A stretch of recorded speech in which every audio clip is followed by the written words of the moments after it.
Welcome to another episode of Preparing for the Unexpected. I'm your host, Alex Fullick, and as always, we like to talk about things related to COVID, resilience, business continuity, crisis management, well being, anything that's relatable to these topics, and anything that helps you, your organization, or your community prepare for, respond to, and overcome adverse situations. If you'd like to be a guest on the show, you can find me at LinkedIn. I'm the only Alex Fullick there, and we'll see about getting you on the show or finding someone else to come on and talk about the topic you'd like to hear about. A couple of announcements. I'll be speaking at three conferences later this year. October 4th to 6th in Minneapolis is the Continuity Insights Conference. November 3rd to 4th is BCI World Virtual. And December 1st to 2nd is the Continuity and Resilience Today conference in Toronto. Hopefully the two that are I can travel to, we'll be able to travel. Fingers crossed on those. If you can see the screen right now and you're watching, you may recognize my guest today. He's been on the show before. We talked about artificial intelligence for business continuity and what is cyber resilience. So I'd like to welcome back today Agnidipta Sakar. Agni, welcome back.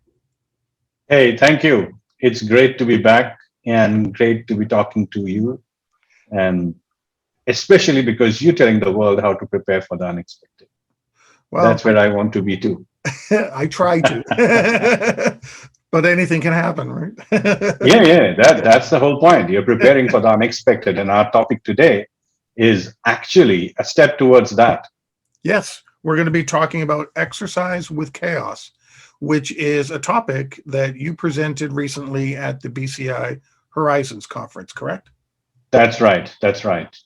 Now, before we jump into the topic, just in case somebody didn't see the last video you and I did, can you give us a quick minute or two and tell us a little bit about yourself?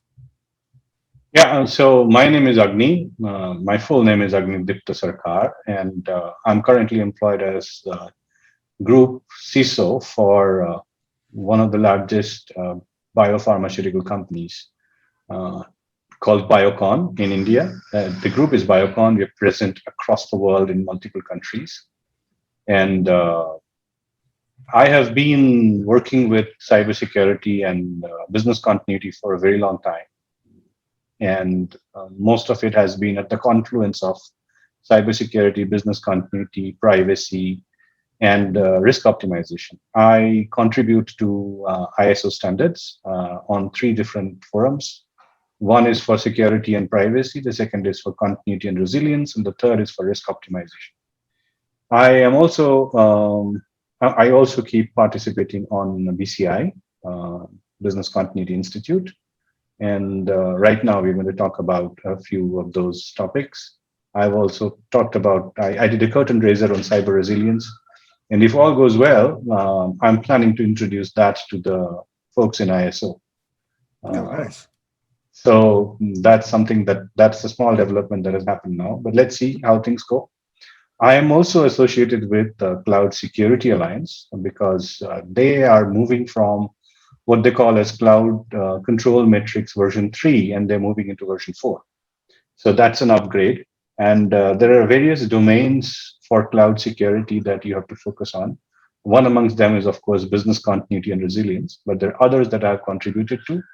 Right now, we are developing guidelines for cloud auditing guidelines for cloud security. So if all goes well, and once we've finished all that, a lot of auditors are going to get a huge amount of insight on how to look for information and find improvements in how cloud security is being practiced. Great. Well, welcome back. Like I said, I'm glad you're here. And as I mentioned, our topic is exercising with chaos today. So my first question for you is, why is exercising important for business continuity programs? And as a little addendum to that, why is exercising better? Should we use exercising more than testing? So let me answer them in parts. Let's understand that when there is a crisis or a business continuity incident, if you're not organized in what you do, and whether this is in personal life or this is an office, it doesn't really matter. But if you're not organized and structured in how you will recover from that situation, you would either end up spending more time or effort or money. Either way, you're losing. Mhm. However, if you're prepared for it, and that's also true for whenever you go out to travel. I mean, compare it to going to another place to travel. If you're prepared for the travel, if you know when your flight lands there, what are you going to do after you get out of the flight, where you're going to get the car from, then you know what to do. Of course, there is pleasure in those kind of travel where you don't know what you're going to do and you land up there and start figuring out. But that's the intent of exercising. Because if you exercise, the idea is building that structured program into your machine memory so that when things go wrong, you don't spend time figuring out, hey, who's going to do what? Because you've already done that, you've practiced it. And that's the essence of exercising. But that leads me to your second question. So, is it exercising or is it testing? So, the difference between exercising and testing is that testing always has a pass or fail result.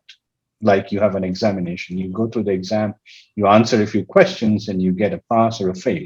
But in exercising, just like exercising your body, you make it better. You build muscle. You build, in this case, you burn the BCP into your machine memory, or you burn the way you want to recover into your machine memory. And that's why it is exercising.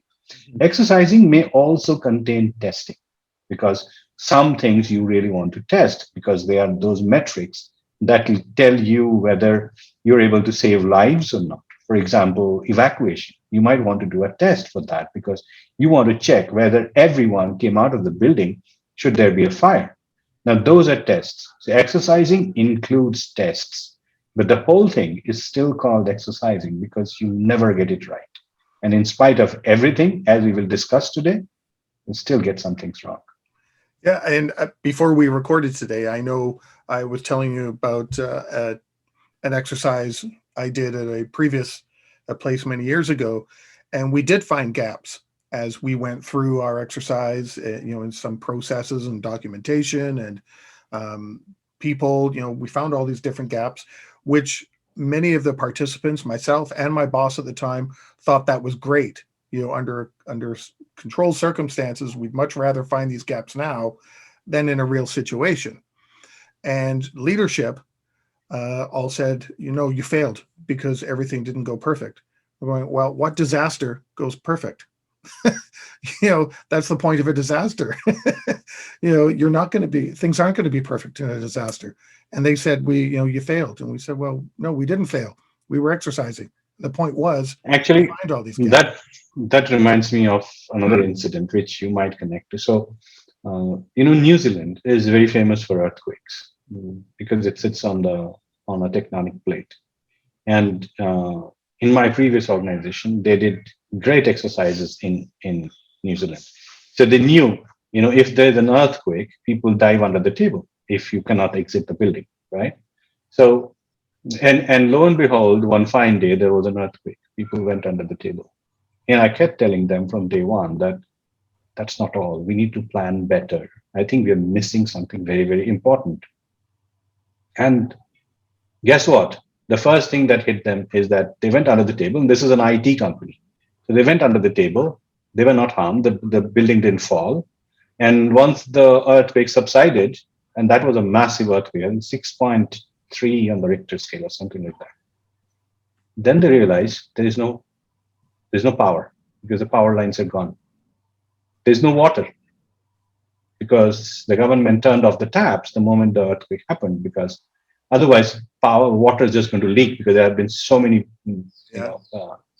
breaks in the cracks in the pipes, right? So no power, no water, and you're supposed to recover business. Not happening. That was not in the plan. Yeah. And the chaos that ensued. Now all the exercises, all the testing that they did, all the earthquake prevention or response, earthquake response that they did was to have everybody go safe. But what then? There were client deliverables that were dependent on them. And that was, guess what? The 18th of the month, which means on the 20th. they are supposed to finish the payroll for some company, and Mm. that company is not getting the payroll. Yep. So, to your point, uh, exercises are always improving. You'd never make it correct, and you can never make it 100% pass. The main thing is there shouldn't be glaring mistakes. There are things that you should have done, and you shouldn't be finding out, oh, we should have done this, but we didn't do it. That's the main thing. But will you succeed or will you fail? More than often, you'll fail somewhere. The key thing is reducing the failure. That's where the focus is. Yeah, I agree. So let's take that a step further then with exercising. What should we be exercising? People, plans, processes? What should we be exercising when we hold an exercise? So exercising need to have two targets, in my view. Most people use one target, which is fit for use. And they look at people, process, technology, uh, and operational stuff, governance, whole lot of stuff. Hmm. But the point is that there are two reasons why we should exercise. One is to make sure that our business continuity plan, and I'm assuming all that has been put inside the plan, right? The people, process, technology elements are in the plan, Right. which means when you exercise your plan. You look at what sections of the plan were you able to actually exercise, what sections were you not able to, because sometimes you may have a large plan. You may not be able to exercise all elements. In fact, if you look at ISO 22301, there's a clause 8.5, which says that taken over time, you must exercise your whole plan. So what it means basically is you don't need to exercise your whole plan. Break it up into manageable parts. Do it over the period of a tough time, 1 year, 1.5 years, and Hmm. make sure that you're able to exercise all the elements of your plan. So exercising is about the plan. But to Do, me, do that's you fit think for use. do you think that's one of the problems some organizations have? They try to do exercises that they're biting off more than they can chew. They're trying to do everything all in one. So Yes. and That then is and then it just really falls apart on them. Yes, that is one of the main problems. I hear when I talked to a lot of people in the past when I was a consultant. uh, I found that people were saying, disaster recovery is costly. Now that's a one single statement that throws off many a business leader. Disaster recovery is costly, Hmm. and the problem there is that the person who's making that comment is trying to bite off more than it can chew. Disaster recovery is not costly. What you need to do in your business to recover from disasters, that's never costly. I mean, look at it this way. If something were to go down and you go and ask some business person, what is it that which IT system would you want to recover first? He will tell you SAP. But you realize that in order to recover SAP, you need to recover the network first. Hmm. So rare I Now, hear that. Everyone just jumps yeah, straight into an application and going, yeah. wait a I minute, mean, of course, it's not the on application mainframe. is important. The application is important, and that's where the essence of planning and exercising comes in. Have you exercised the sequence of events that you will have to follow before your application comes up? Because face it, the reason that IT exists is for the application, because that's what the business uses. Everything else is a support function. Even your network is a support function. But without the network, there is no application. Yeah. So, so you correctly pointed out to the fact that people bite off more than they can chew, primarily because they're looking at it from a compliance point of view. Yeah. Business continuity is not about compliance, it's about continuing your business. Now, if that means that, a lot of my friends, and probably yours as well, many people who we know together, would probably start doing business continuity from page number one. When I'm a business continuity auditor, I don't need to look at your BIA to figure out whether you did the planning correctly. You give me the plan. I will draw out the BIA from there. That's Yeah. what the business continuity is all about. It's not about whether you did your BIA or not. The whole thing is, did you do your BIA correctly? Is your plan connected to your business? Because this is about business continuity, right? Hmm. Hmm. And is everything dovetailing together? Is your technology, your process, skills, is everything dovetailing to only one goal? Recover the business, and not about recovering the technology. A lot of people who we talk to probably will tell you it's all about technology. Can you recover your backup? Of course, that's an important question. But the important question is, the far more important question is, if you recover your backup, what part of the business are you recovering? Because we are talking about business continuity. Yeah.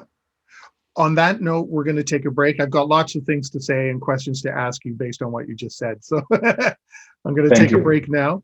We're talking with Agni Sarkar today, and we'll be right back.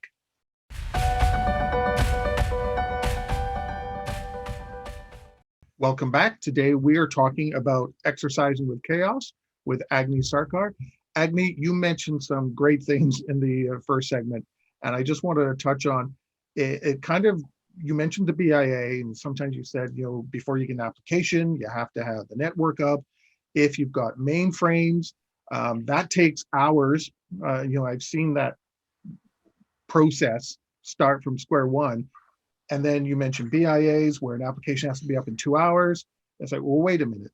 How can you meet that 2 hour application recovery time objective when a mainframe takes, hours and hours to bring up? How are you going to do that? And, Absolutely. and to the point earlier of biting off more than you chew. Well, you got to figure out the mainframe part before you're even looking at the application. Yes, yes. And that I believe is the main thing. Because what happens in many organizations, I don't mean to say, and there are, of course, exceptions. There are those who do it very well, and they are probably world leaders in business continuities. And some of the people who we meet on various forums are very, very experienced people who've gone through all that we are talking about. But uh, the main problem that I see rather in the business continuity world is that the person doing business continuity is not the IT owner, is not the business owner. You relegated the role of business continuity to someone who has no idea what the business is all about. But he's got a standard. He's got a 22301 or BCI, good practice guidelines, or whatever DRI. standard, Yeah. DRI, any standard. He's got a set of requirements that he's got to follow. So he goes to the business leader and says, let's do a BIA. Business leader has no idea what the BIA is all about, because this person is going to ask him a set of questions which are given in his checklist. And those questions are, what is your RTO? What is the RTO that you want? And that guy says, what the hell is an What's RTO? that? Then you tell him an RTO is how soon you're going to recover your system. Oh, I want it in 1 hour. Yeah. Great, you want it in 1 hour. Now, this guy who you told that he wanted in 1 hour, he's very excited because he's got his answer in 1 hour. But what he has not got, he's not communicated, is 1 hour of recovery costs a hell of an amount of money. Mm-hmm. Yeah. That you didn't tell the business guy, and he didn't know. So there's a communication gap there. So there's a difference between expectation and reality. And in most cases, we end up making those mistakes, those glaring mistakes, which become mammoth when time comes. Because the number one thing that business continuity depends upon is communications. Mm-hmm. I've always said, If you don't, yeah, go ahead. yeah, if you don't make the right kind of communications, you're not going to recover correctly. Because in chaos, the only thing that, and I'm going back to what I was talking about, right? Exercising through chaos. So when a disaster happens, there is chaos. And in any chaos, the only thing that works is the right communication at the right time. Think about think about how you communicate during major disasters. Did you tell the people? There is a media who's waiting to listen to you, and you've seen some people who've done excellent job of communicating correctly at the right time, and there are those who've really done a very bad hash of it. So communications is extremely important, which means that when you communicate building your business continuity program, you need to do that correctly as well. Mm-hmm. I've always looked at communications like a keystone in an archway. You take out the keystone, the communication arch falls down, Yeah, right? yeah, Without it, everything falls. You know, absolutely. so before we recorded earlier today too, you also mentioned an exercise charter. So I'm wondering. My question is, why do organizations spend so much time planning the exercise rather than exercising a plan or the plan or the process? Because you want it to be predictable. You don't want to upset anybody's role, anybody's business as usual activity when you're exercising. What you're saying is that, so how does exercising happen today? And I'm talking about those who do it very well. They plan out their exercises, they plan out the scenarios, they talk to the people who are involved, then they devise scenarios, and then they plan them out and then say, okay, we're going to talk about what would happen if the office were not to be available. Fair enough. People say, very simple, work from home. Brilliant. That's how the exercising goes on, and everybody who was home very happy. Guess what happened during COVID 19? All those work from home guys, champions, they failed because they did not realize that in a situation like a pandemic, work from home goes from 20%, 40%, 80% to 100%. Hmm. And you need to think about the impact of working from home versus impact of working from office. Today, we are seeing a lot of organizations. I mean, I am going to really appreciate the work human resources is putting through. They're coming out with policies, and not all, some very beautiful policies, which are saying that with COVID 19 around, the workplace is a hazardous workplace. So if you've got to come to your workplace, we are going to give you a hazard pay. So come to office because you need to come to office. And those who don't will not get an hazard pay if you ever come to office. So don't come to office. Work from home, right? But now that means that there are going to be newer challenges in business continuity, Which will have to be exercised. which All will have to those be new exercised. challenges have to be exercised. How do you exercise your business continuity plan of working from home? Right. What happens if the locality where you live, the telecom tower just goes off? And on that day, you have to, as we discussed the other example, right? This problem happens on the 18th of the month, and your company is in charge of processing payments and salaries. So 20th salary is definitely not happening because you keep people who were working out of one place had a telecom breakdown. No disaster, just a telecom breakdown. Hmm. Now, either you make those guys travel to another place, give them alternate telecom connections, which may or may not be as fast or as productive as these things are. So, unless you've done that kind of a business continuity planning and exercised it, it's not going to work. That's right. So now let's jump into the real nuts and bolts of your talk, because I know we've been talking about exercising up to here. What does exercising with chaos actually mean? What did you mean by that? So, when I began, I was very impressed with a statement from a lady called Willa Cater, who was a Pulitzer Prize winner in 1923. And she said, there are some things you learn best in calm and some in storm. And that is so true because when we exercise, we are in calm. And therefore, we do a formal planning. We figure out how people will come to the exercise, the scenarios we're going to play out, and the role that everyone is going to perform. And then we document and find out gaps. And I'm surprised how they still find gaps. But that's me. But the problem is, no disaster happens like that. You know, um, if there is an earthquake tomorrow, or if there is any disaster, no disaster happens on their own. It's not a single disaster. With COVID 19 came a lot of other complications, and we all know it, right? And this is a pandemic. Let's leave the pandemic out. Let's talk about other parts. There is a wildfire raging in California right now, right? Mhm.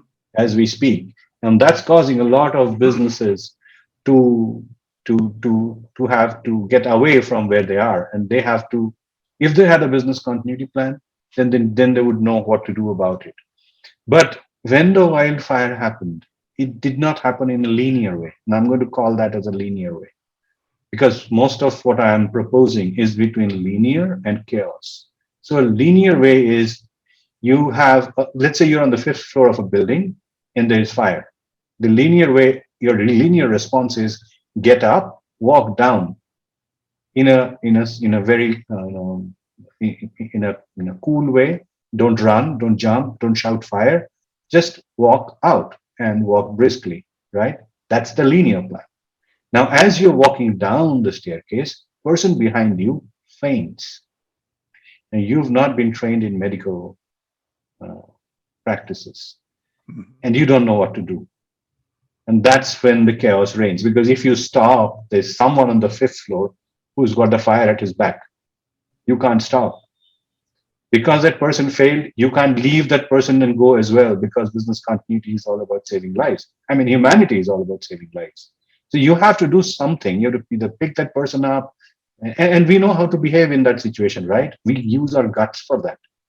But that is part of chaos and your chaos response. So there are some things which we learn in a storm. So the whole idea of chaos and the exercising model that I'm proposing is to prepare for chaos. Now, to do that, we need to understand that a business continuity response must be fit for use and also fit for purpose. Now, when we develop business continuity programs, we need to develop strategies and solutions, right? So, what would happen if my data center in France were not to be available? That's a question you ask. And then they say, okay, if a data center in France were to go down, we're not going to do anything. We're going to tell the client, your system is not coming up in the next whatever time. Now, if that's acceptable to the client, so far, so be it. But then you could also decide that if the data center in France goes down, you're going to switch over to the data center in Italy. And if that is so, then that must be planned for and the strategy must be developed. Right? Okay, so if it fails, we're going to move over, and then you start developing the RTOs, your RPOs, and probably you're also going to develop how long can you stay disconnected, and Mhm. you put that in your plan. So when you exercise, you look at two things. One, you look at your plan because the plan was built out of that strategy. But we know, for example, that a strategy never has a plan to it. You may have many ways of implementing a strategy. And that's what we need to train our people about. We need to continuously tell them the strategy is this. If there is a disaster in this part of the world, this is what the organization wants you to do. And when there is chaos, you take actions that are aligned to the strategy. I mean, the last thing you would want is somebody coming out of a building that caught fire and he just runs home. That's what was not designed.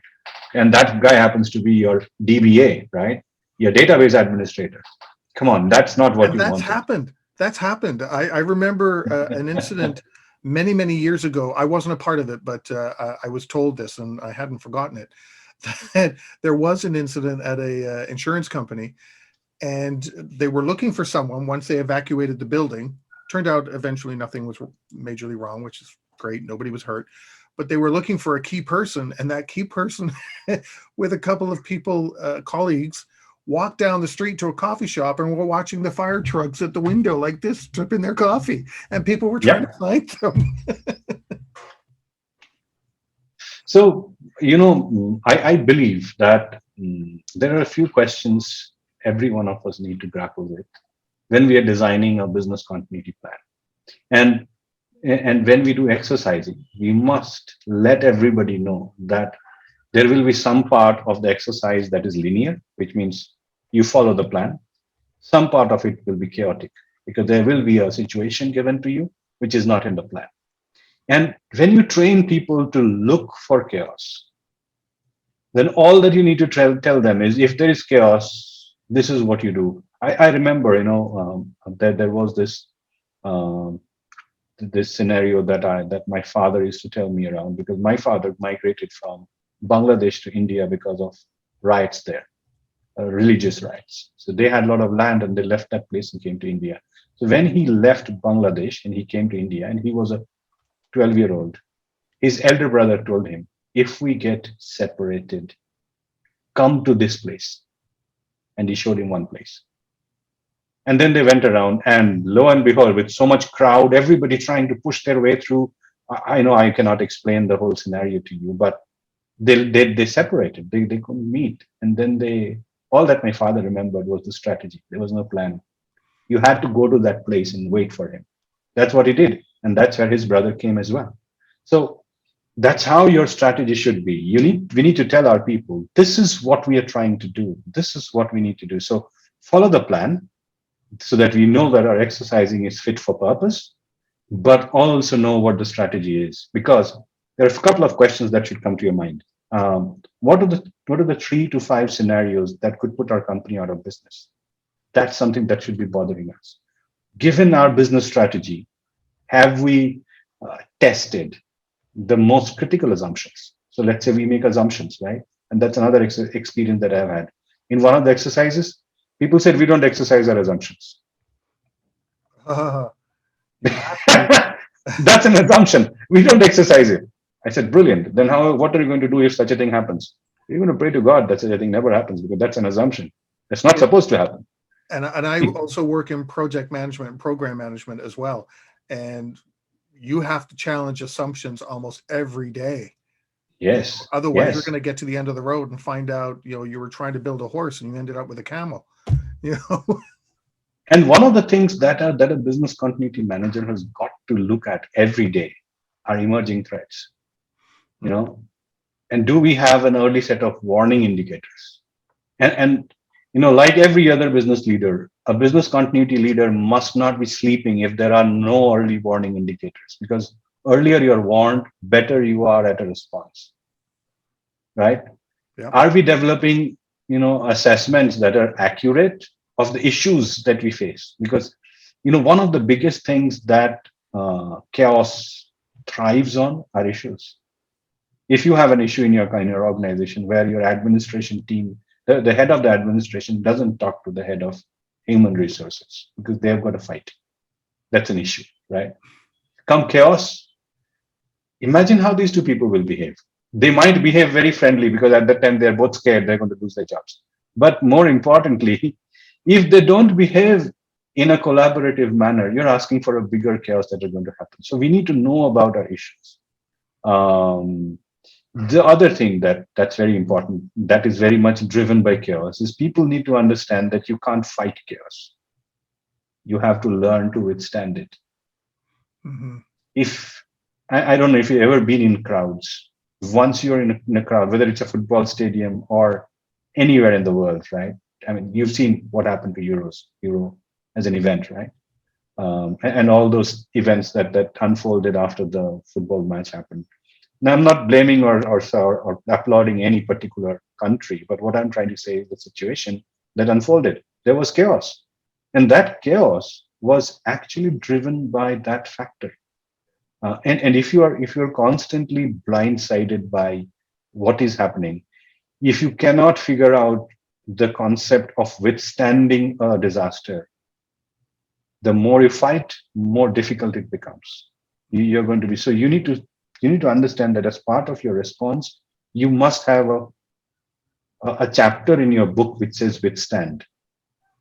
Just wait, bear it out, and then you will figure out what to do. So the other thing is resilience. You talked about resilience earlier as well, and I know we talked about cyber resilience in our previous event. Um, Now, when you're drawing up strategies for business continuity, another key factor is not about the disaster; it is about the business. What are those 3 to 5 scenarios that could increase market value? What are those 3 to 5 scenarios that could increase investor confidence? Uh, those are important factors to consider when you're developing strategy, because if your strategy is helping the organization do better, you are doing what is business continuity.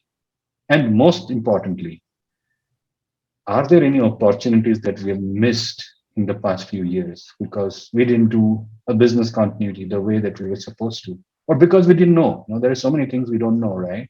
Yep. We Nobody knew that. I mean, many people knew. Those who were in the SARS episode knew what COVID-19 is probably going to look like, but there were most of us who did not know. Did Wimbledon know that you know paying up in pandemic insurance is going to make them earn more money than they could have earned while holding the event? No, they did not. But they happily did not have the event on in 2020. They made money. They made far more money, Yep. and all because of pandemic insurance. I don't know who decided to do the pandemic insurance. And then the day that he went to leadership and said, "I need 2 million per year," he must have been told, "You're out of your mind. You're a wild hacker.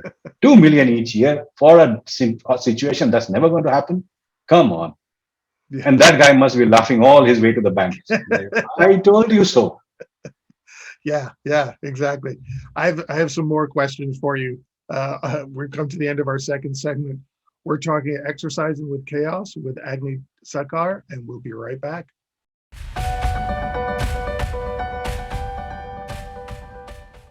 Welcome back. We are talking about exercise with chaos with Agni Sakar.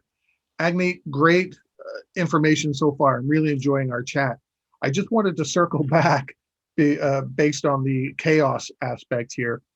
You gave the example of data centers in France and Italy, and if France has to go and switch over to the Italy data center, and what tends to happen is France knows what the strategy is, Italy doesn't, and the call is made switch, from France to Italy.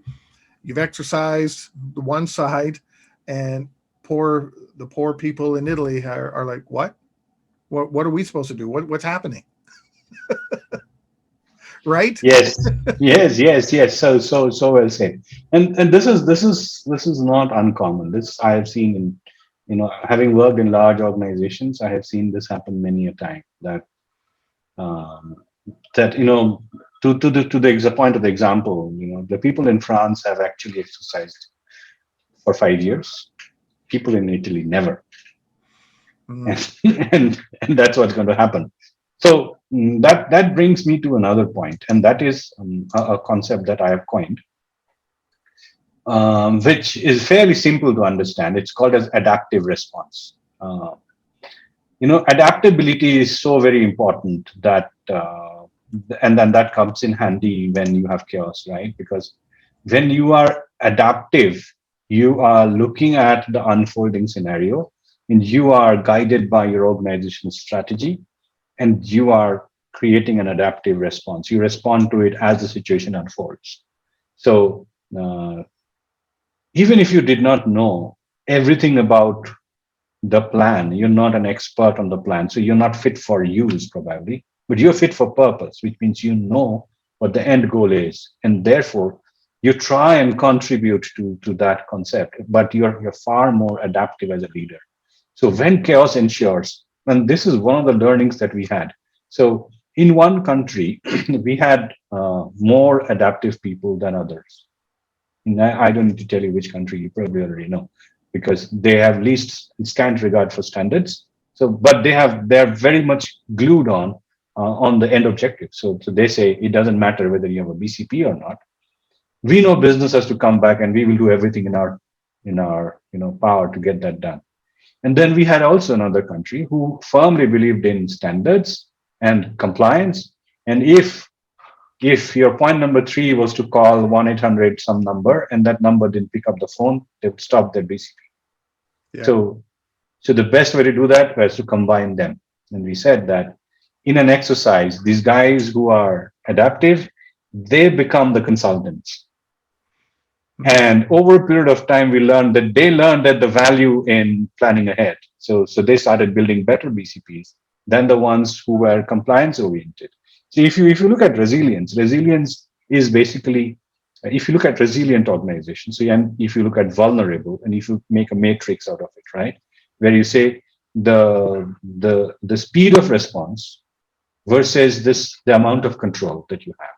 So you have a vulnerable organization. It can go both ways. It can become, so if it's a startup, for example, they have a lot of people who are adaptive, highly adaptive, because that's what they're tuned to do every day. So they go from being vulnerable to being responsive. And then they learn the value of standardization, and they learn the value of planning ahead. They become resilient. And then there are others. There are mammoth organizations who are extremely compliant, and they become sloths. So they can't react to a risky situation. But as they learn to react to risky situations, they start becoming resilient. So resilience will always be a combination of both. And therefore, when you bring chaos and add it to your linear way of doing exercising, you learn how to combine all of that and become far more resilient than what you were when you were doing you're exercising, and you're actually putting what you learn from exercising into practice from linear exercise. It's And interesting. Oh, go ahead. Go ahead. Finish your thought. no, go ahead, ask your question. No, I was going to say I remember an incident myself where uh, I was driving to the office. When that was still happening. It was an hour to the train station and then a train ride in. When I get on the main highway, there was an accident. Well, it was in the middle of these two off ramps, which were about 30 kilometers apart. So I was stuck. Every day after that, I started checking the radio before I left the house to make sure, oh, okay, hang on. I got to learn from that mistake. I was stuck in traffic forever. That's adaptive. That's being Yeah, adaptive. exactly. Adaptive. Okay, I got to look at this now. And every day I started listening to the radio before I left the house and knew, oh, there's an accident there. For me to make my train, the one that I usually take, I got to take this back road and then get on the highway here. Never failed after that. Never got stuck in traffic after that. And you were lucky, Yeah. honestly speaking, because you you were lucky. You see, what happens is, and you see this a lot with people who've been in defense forces. They're extremely adaptive, and mind you, they have been taught to follow orders. Mhm. And one of the learnings that I've had is from a friend of mine who was an ex-marine, and he told me a lot of, he gave out jewels of knowledge from his time in Iraq, and how they were trained to do something, and how whatever they were trained to didn't happen when time came. So they had to adapt. And they were master. All these guys in the military, no matter what country they're in, right? It doesn't have to be a Marine, he could be anybody. They are masters at adaptation. And like you said, you're hearing the radio. But these guys, they learn how to do it. So I'm going to talk about 4 steps that you must do in your exercising to bring to introduce chaos into exercising. The first is the golden words for exercising: plan ahead and document. You must do that. What you cannot document are chaos. So the second thing that a planner must do when you are planning for chaos is to look at familiar situations. So if you live in Germany, for example, there is blizzard in Germany. The effect of sleet. Capture those effects. Because how do we exercise? In an exercise, we throw out a situation and then, or an effect, and then we expect a response from the people. And they say, okay. And I'm talking about even the simplest of all, which is a tabletop exercise, right? So you get people in one room and you tell them, okay, you're on the 5th floor of a building, there's fire. What do you do? And the guy who says, I'm going to get up and walk very clean, very focused way towards the emergency exit, and that's the emergency exit, and he knows where it is, gets the maximum points, right? So um, that is the linear exercise. And so what you're doing basically is that you're giving them an effect of a scenario. So you're exiting, you're trying to exit the building. Then you give them the second effect. Okay, now that you're trying to exit the building, you realize that there are some old furniture lying in the staircase that's blocking your path. You need to exit 3 people at the same time, but you're now exiting one person at the same time because of that thing there, right? How would you speed it up? Because it's bothering you that it's not speeding up, and you're probably one of the fire wardens. You know that you have to, if you don't evacuate the building in 5 minutes, someone is going to be facing a disaster, a bigger disaster. So collect all these jewels of familiarity of what can go wrong, and then introduce uncertainty. And there are many kinds of uncertainty that you could introduce, but it's important that you introduce that uncertainty where you say, okay, this is our linear exercise, and I'm going to introduce ambiguity, which means you don't know what you don't know, or I'm going to shift the target by 10 minutes or by 10 feet. So you say that, what has happened is in the recent past, the door that was supposed to be on the right side is now on the left hand side. If at the main exit door of the building was on the right hand side, because of new construction, it has gone on the left hand side, but nobody exercised that, right? Mm-hmm. So when the whole crowd comes down, the door on the right hand side doesn't open, and the one on the left hand side is what's going to open. So that's a chaos, right? So you introduce this kind of chaos, and then figure out how are people behaving. One of the ways that I believe that has come in handy for me is to use situation cards, and you can start with two situations. You could have two cards in your hands, and you say, okay, so what are you going to do if this happens? You have two options: option one, option two, right? And you throw them two cards. Or better, the way I do that, roll the dice. I'm going to have six situations ready. I'm going to say, okay, now you're in the room.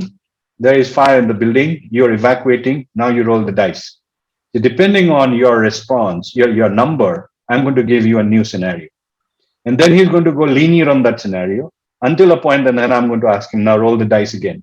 And he rolls the dice again. It's a different response. So you have to make exercising interesting and innovative, and Mm-hmm. you have to get people in, because you have to make them understand, because individually we are excellent risk managers.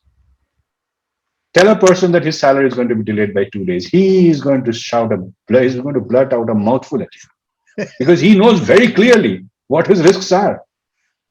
But you tell him to do a risk assessment. Okay, how do you identify risk? See, that's the problem. Each of us on our own are great business continuity managers.